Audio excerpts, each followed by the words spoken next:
spent my morning in Pécassinck, which is the arrondissement in Bangui, which is known for its insecurity. And last December, 50 people were killed there on Christmas Day.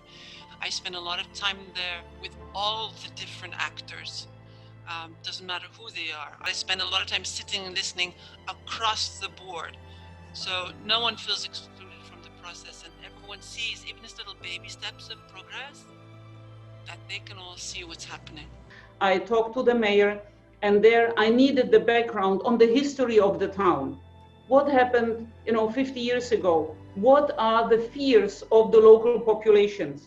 So you need to do a lot of research, talking to your own staff so that you understand where people come from, so that you know what they are asking for, what's the background, because sometimes they ask for things which are for us easy to do, but actually would not have a positive impact on our populations. But one has to know the history of the local setting. It's a lot of listening to people, doing own research, and one should always keep in mind, know the history of a place, because this is where people's emotions come in, religious, cultural,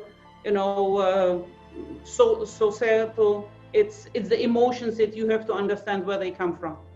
We have a discussion with the government. The government is also very clear about what they think should be done, what they want done, and we sort of find middle ground in there, and we implement. So it's a constant dialogue with the government in terms of what should be done and how we're doing it to make sure that we're meeting the needs of people.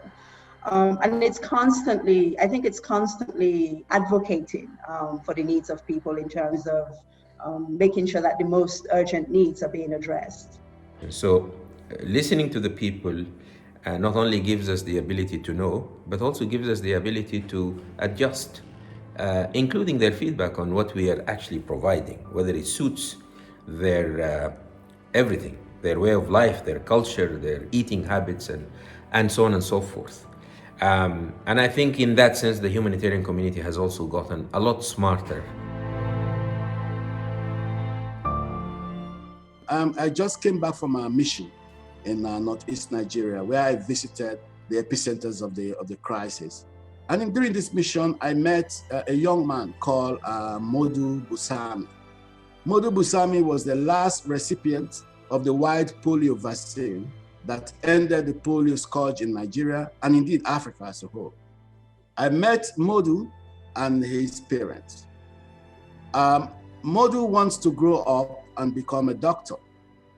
So when we talk about beacons of hope and all the despair of war and displacement, this is what keeps me going, serving one child, one woman, and one displaced person at a time, doing all I can to restore hope and dignity to people's lives. I think this is what keeps me going.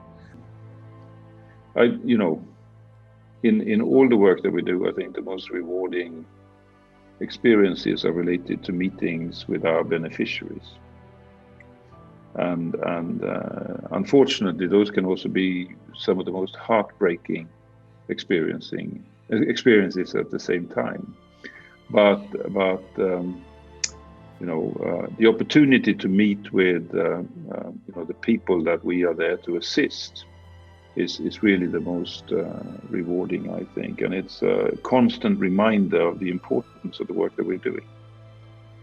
It's about ensuring that we understand needs of the population, that we understand their access to markets, their access to fields, and that we negotiate that access with non-state actors when it's required. And the humanitarian community has to do that. There's no political negotiations, it's access.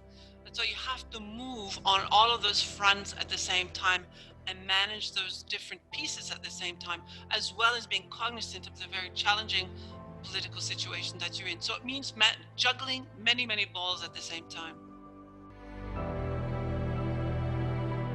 Though I was with UNAIDS for over 18 years, I started working on HIV even when I was at medical school.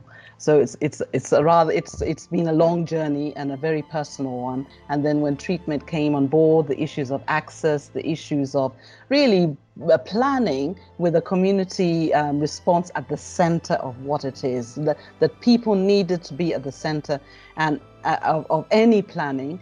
And not only just for, consulting and getting their points of views, but actually actively and meaningfully engaged in the response. Because unless you get that need, the resources that come will be wasted.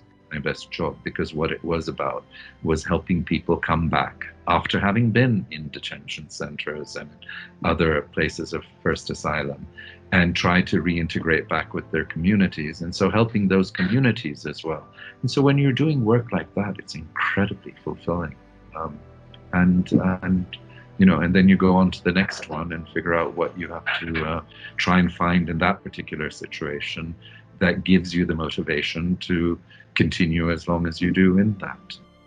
You can look at the case where before the UN and in South Africa, when I was there as the country director for an international NGOs and working with the community, the city, and also the donors group at the time to bring people together to rebuild the houses. That's right after Mandela came to power after apartheid.